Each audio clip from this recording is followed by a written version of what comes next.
Sean Diddy Combs is facing another long list of sexual misconduct allegations. He's in jail awaiting trials on charges of trafficking women for sex parties. He's pleaded not guilty. An attorney in Houston says he represents 120 people who say Combs abused them as well. The allegations are disturbing. Our youngest victim at the time of the occurrence was 9 years old. We have an individual who was 14 years old. We have one who was 15.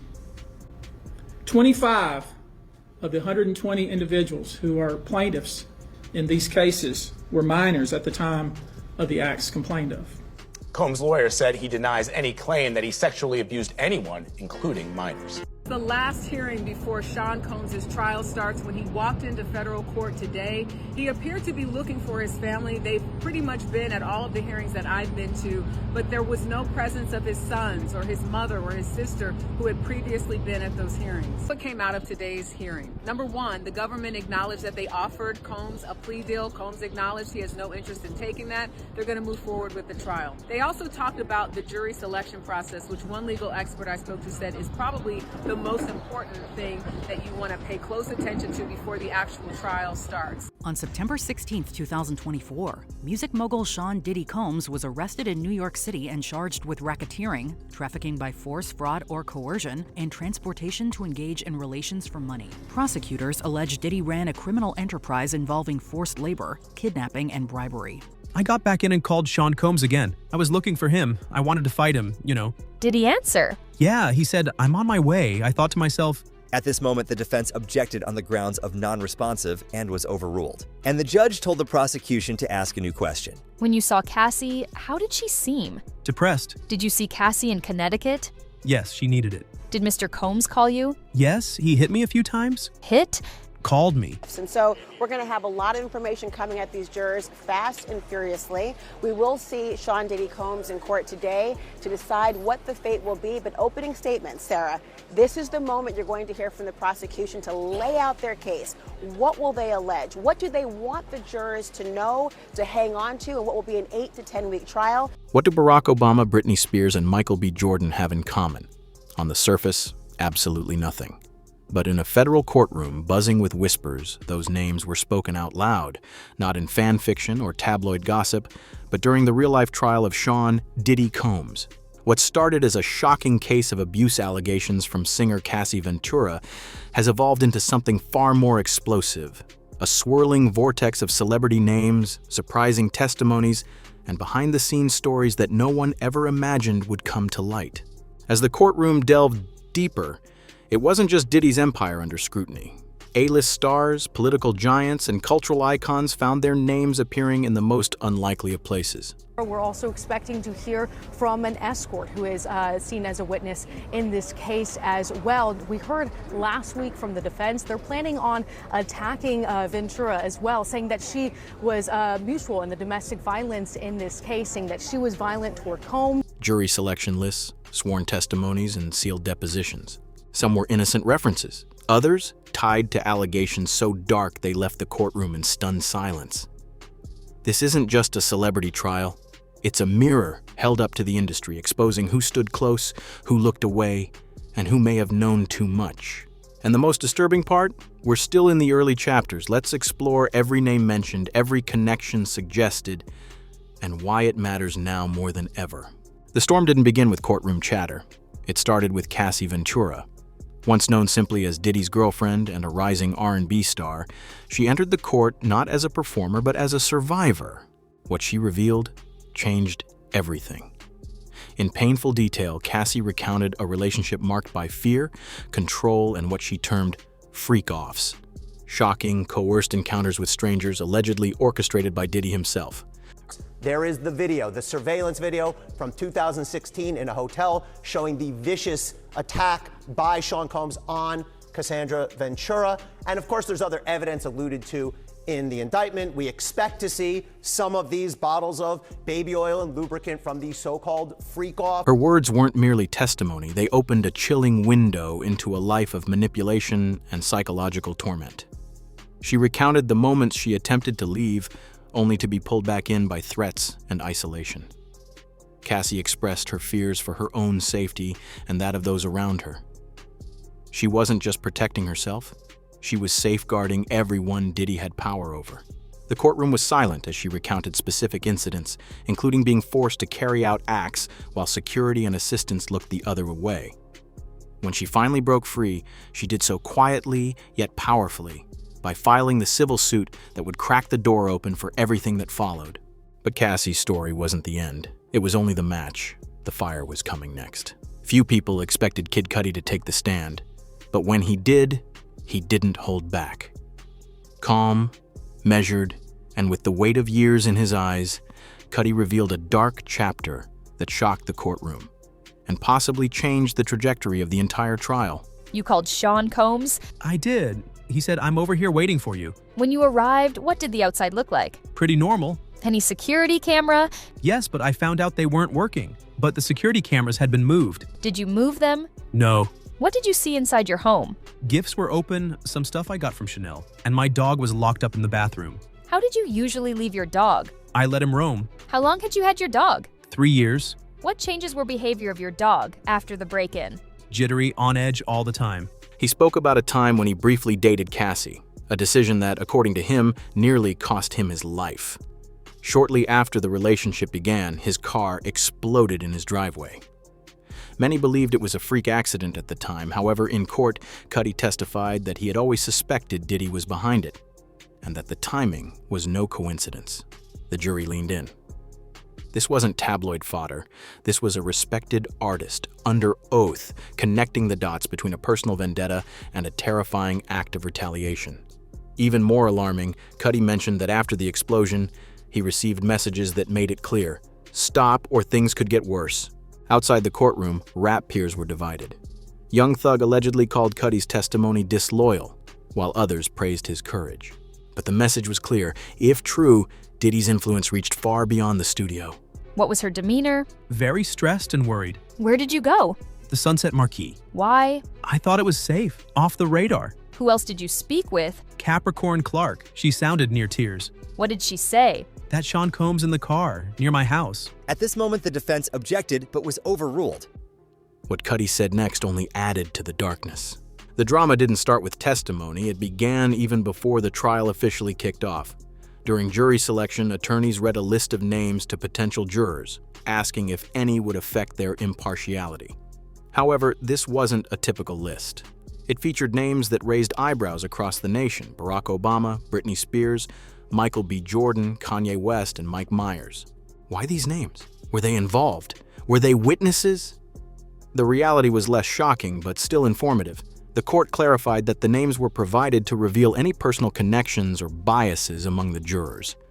Some jurors had worked with, followed, or openly supported the mentioned celebrities, and the defense wasn't taking any chances. But including these names in such a high-stakes trial had a powerful effect. It blurred the line between the courtroom and celebrity culture. Suddenly, it wasn't just about Diddy, it was about who might have been close enough to know something. Though none of these figures were accused of wrongdoing, the mere act of having their names read aloud in a federal courtroom ignited headlines and speculation.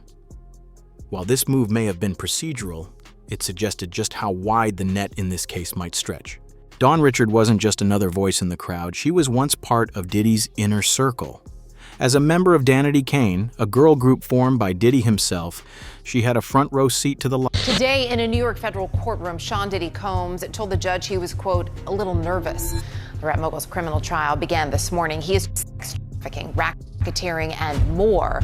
The two sides are now in the process of selecting a jury of 12, plus all lifestyle that surrounded him. But in the courtroom, she didn't come to discuss music. She came to share what she saw and what she feared. Her testimony was quiet yet devastating. Dawn recalled moments when she allegedly witnessed Diddy explode in rage toward Cassie, not behind closed doors but in full view of others. She described a culture of fear in which staff and artists alike were expected to remain silent, fall in line, and never question the boss. According to her, people who spoke to Cassie or even appeared sympathetic toward her were quickly iced out, punished socially or professionally. She portrayed an environment where loyalty to Diddy was non-negotiable, and stepping out of line could end a career. Dawn's choice to testify surprised many. Few individuals from Diddy's past have come forward. However, her statements carried significant weight. not only as a former artist, but also as someone who lived under Diddy's influence. And her account wasn't the only one.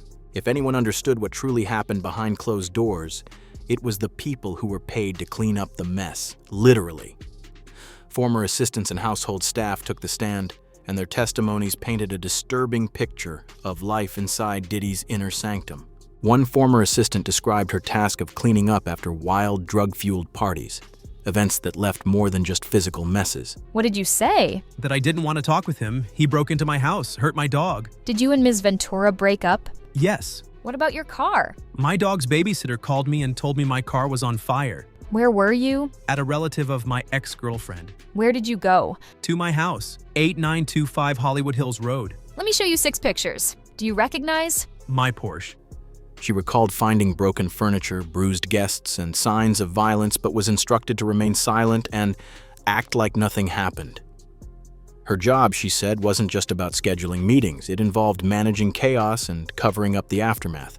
Others described strange demands and unsettling routines. One assistant mentioned that Diddy had a strict rule about never being looked at directly unless he spoke first. Another claimed he would react harshly over the smallest mistakes, once reportedly throwing a phone across the room because his cheeseburger didn't come with applesauce, his preferred side. These were not simply diva moments. Based on their accounts, they were part of a larger pattern of intimidation and control. The staff weren't celebrities, but their stories were compelling. All of them led to the same conclusion. Diddy's empire wasn't solely constructed on music. It was founded on fear. As the trial continued, the list of celebrity names became increasingly bizarre, unexpected, and deeply symbolic. Barack Obama, Britney Spears, Michael B. Jordan, all names you'd anticipate seeing at a Hollywood awards show, not in a federal courtroom. Yet, there they were, intricately woven into testimony, cross-examinations, and witness lists. And we have more breaking news. Opening statements are underway in the Sean Diddy Combs sex trafficking trial. Prosecutors claim Combs ran a criminal enterprise with his trusted inner circle and committed crime after crime for 20 years. Now the defense is responding, accusing the government of trying to turn choices among consenting adults into a racketeering case. It began with Cassie's inner circle. Her makeup artist, Mila Morales, who had worked with both Rihanna and Jennifer Lopez, took the stand, reflecting on Cassie's changing appearance and mood throughout the relationship. Then came the bombshell. Morales once did Cassie's makeup for a shoot with Wiz Khalifa, and even attended events where Rihanna and Ryan Leslie were present. The layers of celebrity connections kept stacking. Britney Spears? She was one of the guests at Cassie's 21st birthday, a party Cassie told the court she didn't even want. That was all him, she said of Diddy, distancing herself from the guest list that included music legends and industry insiders like Dallas Austin. Then came the unexpected mention of Barack Obama. According to Diddy's former staff member, one of the rapper's many ecstasy pills was reportedly shaped like the former president's face. It wasn't a joke, it was presented under oath, and that's just scratching the surface. Cassie's testimony didn't merely recount what happened, it revealed who else got pulled into the storm. And one of the most surprising names to emerge? Actor Michael B. Jordan. During a break in their relationship around 2015, Cassie mentioned that she briefly dated Jordan while filming a dance movie in South Africa. The final phase of jury selection in Sean Diddy Combs' federal criminal trial is getting underway. 12 jurors and 6 alternates. They are expected to be seated this morning, and then opening statements begin. We could see also the prosecution's key witness. Diddy, according to her testimony, was furious. Even though they weren't together at the time, she didn't witness his reaction directly, but she told the court he allegedly tried to reach her afterwards, suggesting his obsession with control extended far beyond the relationship itself. Chris Brown's name came up next, linked to a 2013 incident in which Diddy allegedly accused Cassie of dancing with the singer. On the stand, she denied that it ever happened.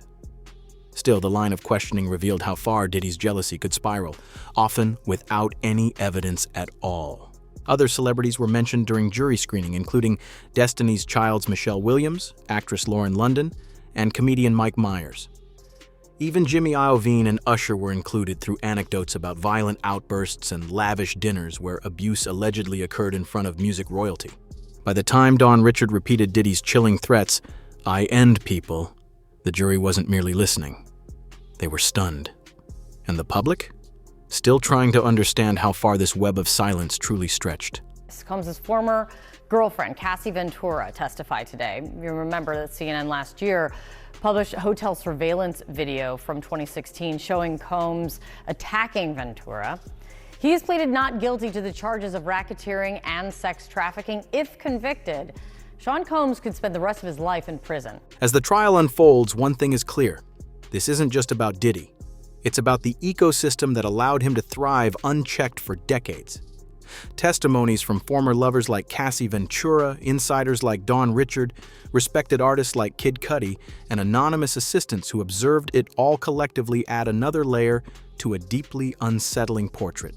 And then there are the names: Obama, Britney, Kanye, Michael B. Jordan, mentioned in court not as defendants or witnesses, but as cultural signposts in a case that now blurs the lines between justice, power, and celebrity. Even if they were listed only for jury screening, their presence speaks volumes about the reach and influence Diddy once had. What we're witnessing isn't merely a trial, it's a reckoning, a revealing of a glamorous facade to uncover the decay underneath. The silence that once shielded the powerful is shattering. And although some of these celebrities may not have been involved in the crimes under investigation, their names now resonate in a courtroom filled with uncomfortable truths. The question that lingers isn't just what did Diddy do, but who knew and who stayed quiet. In this world, silence has never been more deafening.